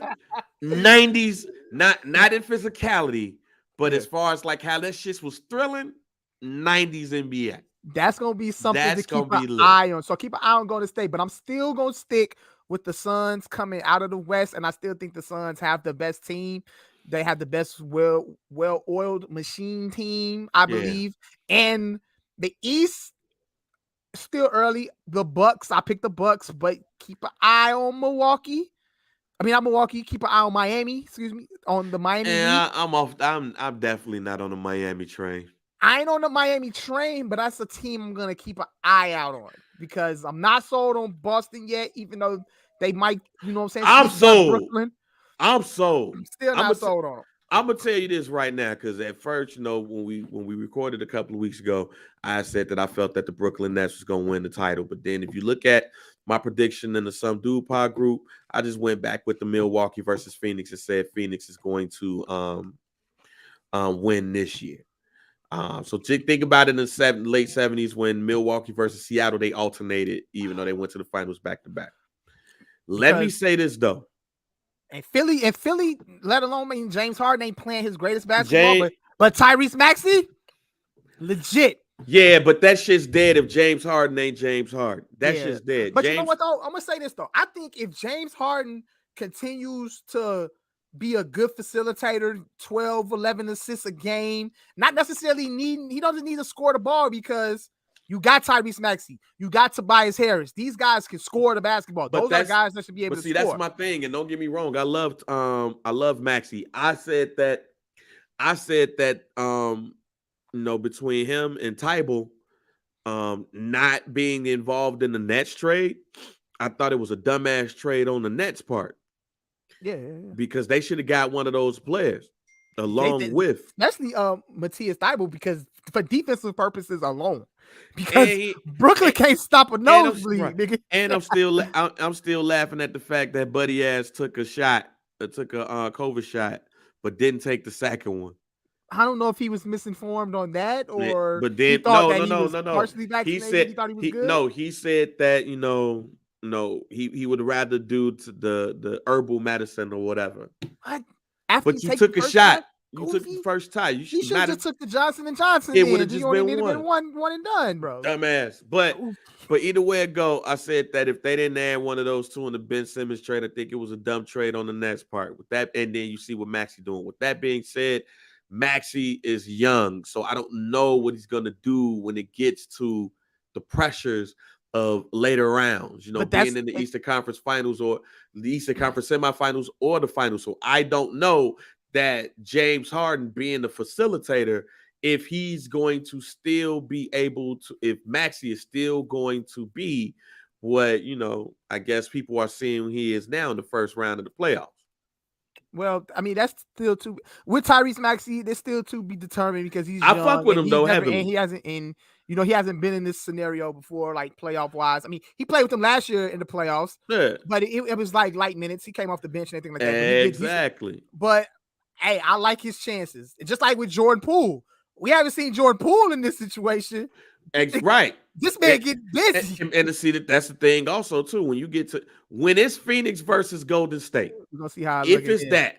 I want to see that when it comes to some of those players that, especially those players that has been role players or backups that's all of a sudden killing and shit. Yeah, I want to see that shit. I want to see that shit during the Eastern Conference Finals when the pressure is tight. I want to see that shit then. Yeah. Other than that, that's why I'm still sticking with the Milwaukee and the Phoenix, because at the end of the day, they got the experience and they've been there last year. Okay. But what I saw from Boston is totally different than what I was expecting. And the people got that shit right. If this was a couple of years ago, Marcus Smart is taking that shot. But he made That's crazy because me and my brother said the same exact thing. If it was a couple of years ago, shit. If it was last year, it was last year. He taking that shot. When he didn't take that shot, and that shot got off as easy as it did for Jason Tatum, I said right then and there, I don't know if I picked the right team to win this, and I don't think it's going 7. I don't think it's going 7. It's going to be competitive, but I don't think it's going 7 no more. I think with the defense that team got, with the offensive firepower they got, Kyrie can't do what he did on that night and expect to win. But with Brooklyn, it can't be Kyrie on and KD off.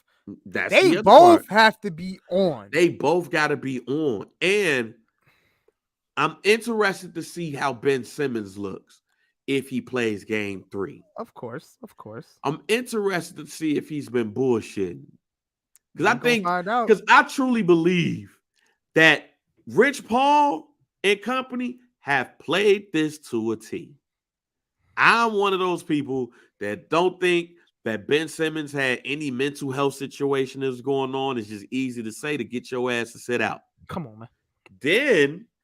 Then you go over and you don't want to just start playing off the bat.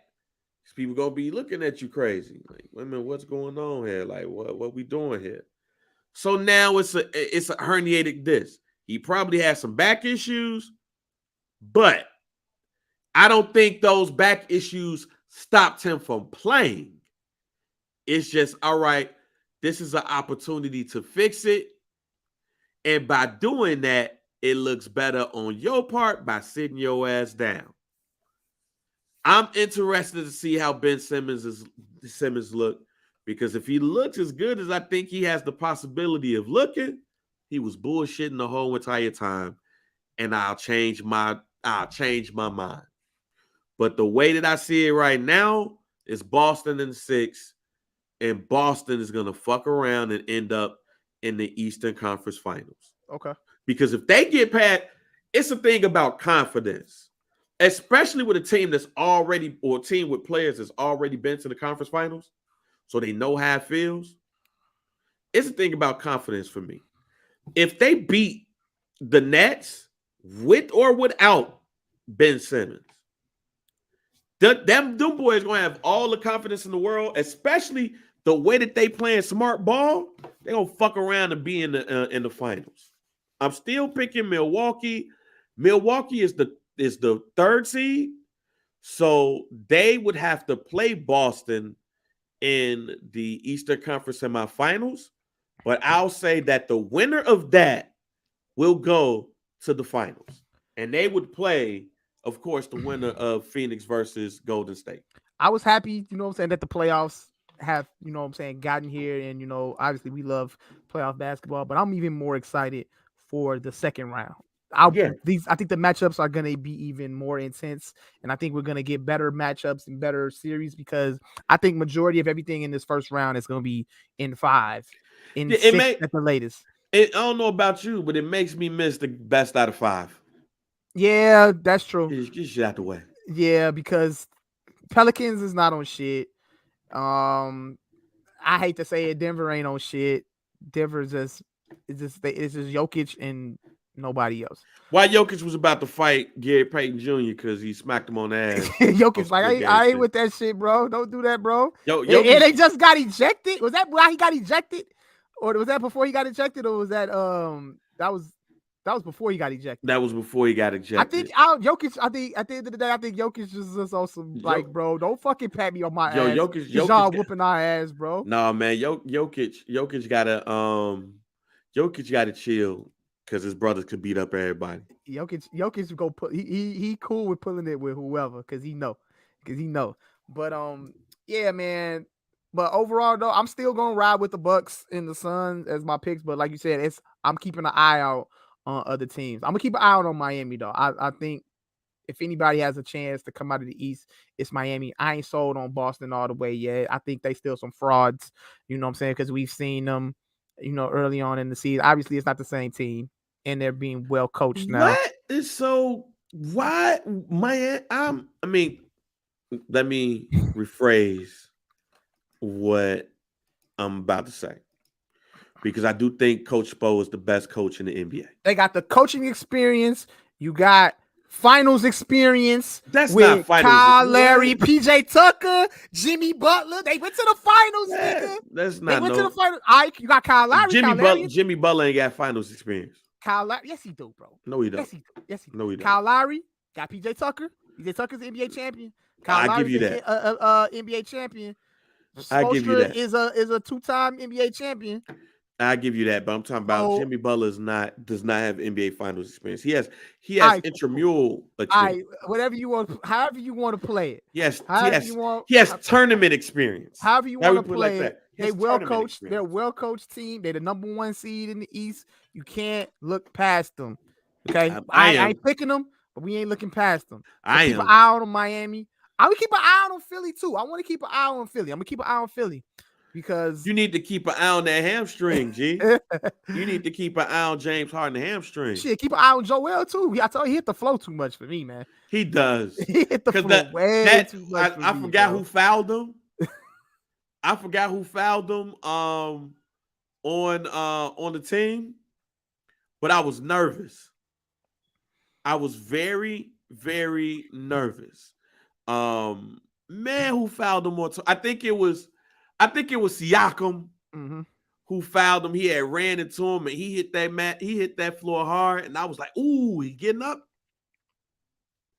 So yeah, but no, I am sticking with my Phoenix versus Milwaukee joint. I'm just looking at Boston a lot differently than I did after that next game, because to me, they're a team that you don't want to give confidence to. No. You do not want to give that Boston team any confidence, especially with them playing smart basketball. Yeah. You do not want to give Jason Tatum any, like, you don't want to give him no confidence. It's like Michael Jordan. I compare him to Michael Jordan, but people said when Michael Jordan won that first ring, or when he beat Detroit, he knew he wasn't losing again. That's Jason Tatum to me. Okay. Once he wins one, him and Jaylen Brown win one, they might win 2 more. That's how much I believe in them as far as not giving them confidence. Because if you do and they end up winning one, I think Boston looks at LA and say, hey, we got more rings than you again. That's how much I believe in. And Marcus Smart, our defensive player of the year in the NBA. You do not want to give a team like that confidence. Like even with Kevin Garnett, when the Timberwolves had went to the Eastern Conference Finals, I had said then that Kevin Garnett, if he would have went to the finals and won it, beating LA to get there, even though I believe it was going to happen, but it's certain players that, especially when they're young, when you feed them and they taste victory, they taste that ring, cancel Christmas. Kobe. Yeah. Once he tastes that success, I ain't trying to get rid of that. That's Jason Tatum to me. Okay. And that's Devin Booker too. That's like players like Giannis. Once he got that taste, I don't give a fuck. Oh, he everybody was hurt who he went against. Yeah. He won that chip. He ain't trying to let go of that feeling. That's one of the reasons why I'm picking Milwaukee. I ain't trying to get rid of that feeling. I want one of these again. Yep. Jason Tatum, Jaylen Brown, Marcus Smart, they fall in that category to me. Let's go to these. Hey, I'm gonna say this too. If the Minnesota Timberwolves fuck around, pull off a 2-0 on Memphis, cancel Christmas on Ja Morant. Cancel Christmas because Anthony Edwards ain't coming to play. Anthony Edwards is not coming to play with that's who's it's that you know why I love the Memphis Milwaukee series? Because they're my 2 favorite teams in the NBA right now. And Ja Morant and Anthony Edwards is my favorite players in the NBA right now. And it's funny because when he was drafted, Marsh was looking at him like, yo, is he really cold or not? They was looking at him like, I forgot my man who was drafted before Victor Oladipo in that draft, that Cleveland drafted, but he was a bum. They was looking at him like, I'm not sure about Buddy. I don't know. I love him. Anthony, I love Buddy. And I love Ja Morant. I look at those 2 teams as my favorite teams in the NBA right now. They're the up-and-coming teams. I'll even use this analogy for some of the old heads. They might be like, bang, you tripping. But I explain it real quick. This series reminds me of the Chicago Bulls versus the Cleveland Cavaliers. When Mike and Scotty was going up against Brad Daugherty and Mark Price. Here's why. A lot of people don't remember. A lot of people don't know this, so they might not remember that people looked at the Cleveland Cavaliers, that team, as the team of the 90s. They looked at Jordan as the best player. But, and shouts out to my man Ernie Scatton, because we had a real big argument about this, and he had to educate me because I didn't know. But he had to explain to me that team with Mark Price and Sean Davis too. He educated me too. They had to educate me that team of Brad Daugherty, Mark Price, Larry Nance, John Hot Rod Williams, all of that. That was the team that many pegged to be the team of the 90s. Michael Jordan was going to be the best player, but that Cleveland Cavaliers team is going to win a ring because all of the players was young and they were cold. And they was giving the Bulls fits that whole year. You learned about it in The Last Dance doc. The Bulls didn't beat that Cleveland Cavaliers team. But they end up going to the playoffs, first round of the playoffs. Michael Jordan hit the shot, game 5, boom, boom, boom. And that essentially killed the Cleveland Cavaliers. Yeah. That's what this series is to me.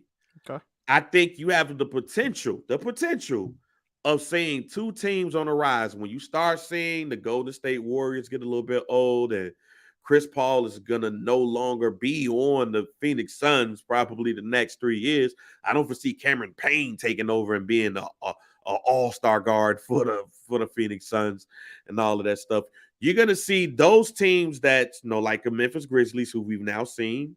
They're the number 2 seed, and then you got the Timberwolves, who are young and who are dope too. You got Cat over there. You got Ant over there. You got D'Lo over there. Too, you got some young people. Malik Beasley's over there too. You got some young pieces. Yep. Those are those teams to me. Mm-hmm. Not saying that any one of them are going to win a ring. I'm just saying when I look at that, I look at 2 young teams on the rise, and one of those teams ain't going to be around in 5 years. Or they're going to be getting their ass whooped by the other team for the next 5 years. That's what Memphis versus Minnesota is for me. And that's why I'm excited about this series, because we're seeing 2 of the best young guards in the NBA. Cat, who finally gets his chance to be in the playoffs. And you see the Timberwolves ain't bullshitting. They ain't playing. So we'll see what happens with that. Speaking of the NBA, our postseason winners. We already see Marcus Smart win Defensive Player of the Year. You picked Marcus Smart, right?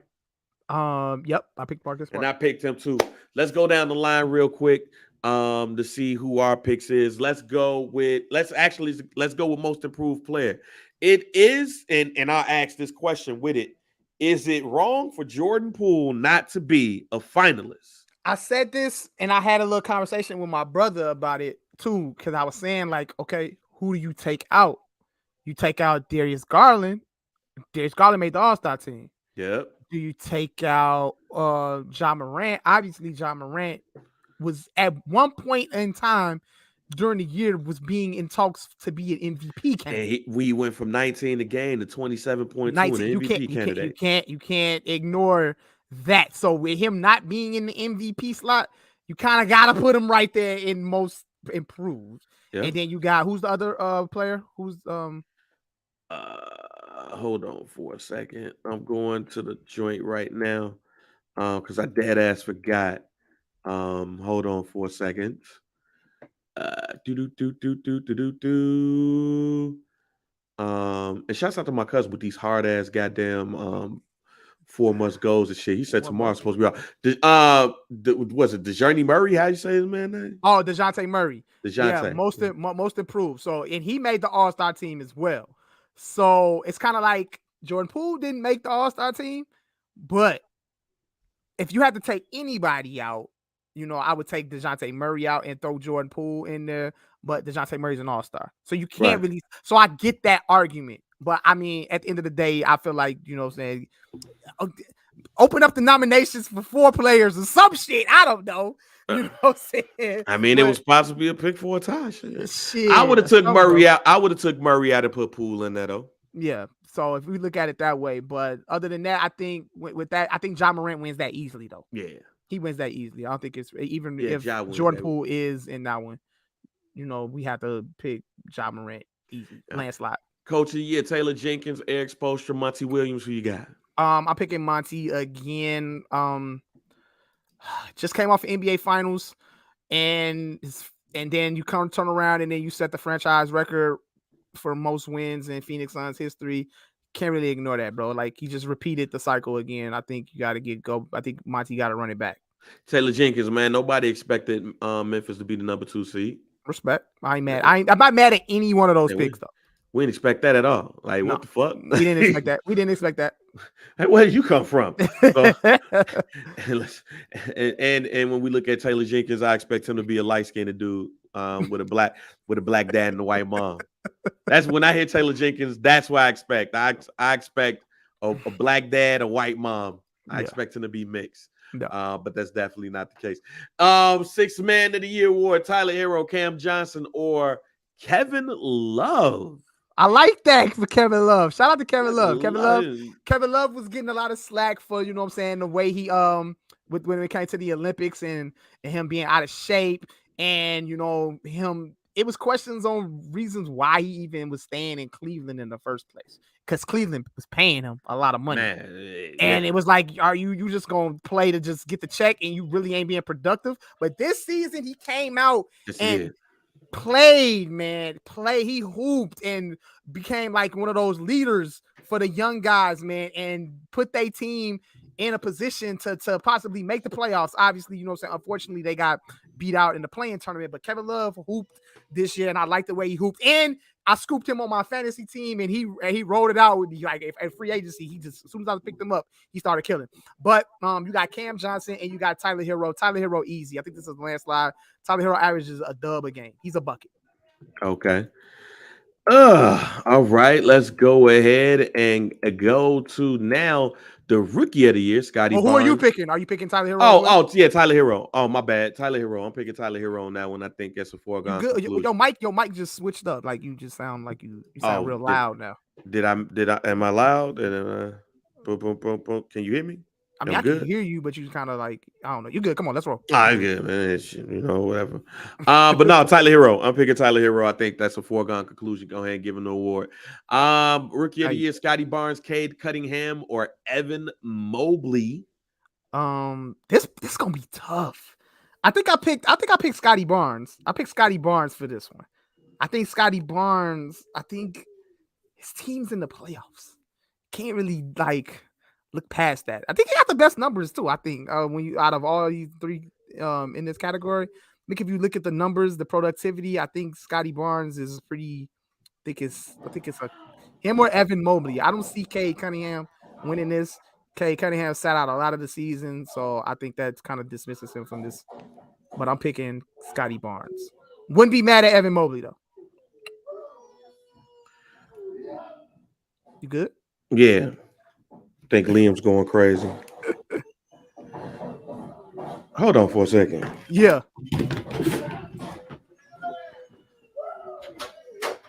Whoa.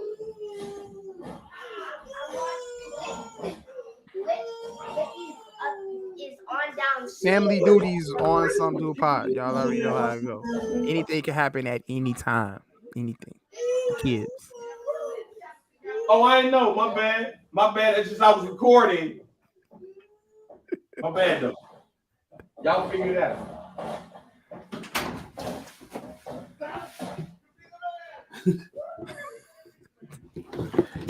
Sorry, man. You know, it's family stuff going on, Mike. I literally just said it to the viewers right now. Like, anything can happen at any moment on Some Dude Pod with the family. Well, hold on for a second. Hold on for a second. About to end the pod, and this is what happens. All right, can you hear me? Yeah, you good. All right, cool. So I'm picking Scotty Barnes. Who you picking? Whoa. Hold on for a second. Now I'm having issues over here. Yeah. Hold on for a second.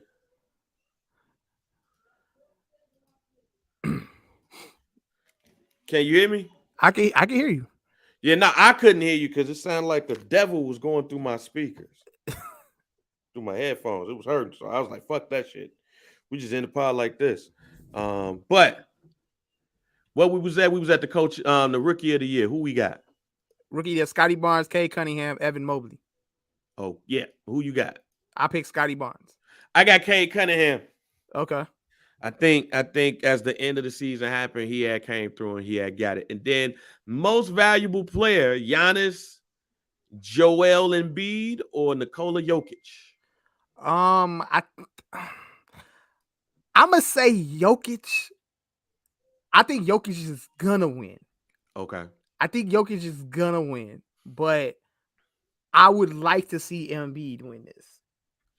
But I think Jokic is gonna win though. I think Jokic is gonna be a back-to-back. I think that's my pick. My pick is Jokic, but I hope Embiid wins. I think Embiid got it. I think towards the end of the season, he really took control of the award. He did. Giannis, I think it was between him and Giannis at the end of the season because Giannis was prepared to take that shit over. Mm-hmm. but I think Joel did enough for the whole season to keep the award. So yeah, we gonna go with Joel Embiid there. Okay. All right, man. Any hot takes? Nah, we good. If the hot take I said, if the Timberwolves win today, they are going to win that series. Memphis Grizzlies will be the first upset of the playoffs. Yeah, If cool. the Yeah, I ain't got no hot takes either. I think I do have a hot take. And I know last year we was talking about how this year is going to, like last year was going to be the most exciting finals that we had in a while. I think this was about to take the cake. Okay. I think this was about to take the cake, especially with these first round joints. Even though we want to get these first round joints out the way, like with Memphis and Minnesota, possibility of getting what we get with Boston and the Nats and stuff like that, I think we're gonna be good to go. Okay. Well, go ahead and end us off, Mike. Y'all already know, man. Some Do Pod, rate, like, subscribe, follow us, subscribe to us on YouTube at The What Digital. Make sure y'all like us on Facebook at Some Dude. Join the Facebook community, hashtag Some Dude Pod. Make sure y'all invite people into the community. Just share the group with them, and then they could come in and get involved with the conversations and the hot takes and the debates. Follow us on IG at Some Dude Pod, at Mike B _CHR, at JR Bang. Follow us on Twitter at Some Dude Pod, at Mike B _CHR, at JR Bang. Make sure y'all cop that merch as well. And that's it, man. Y'all already know what it is. We out of here.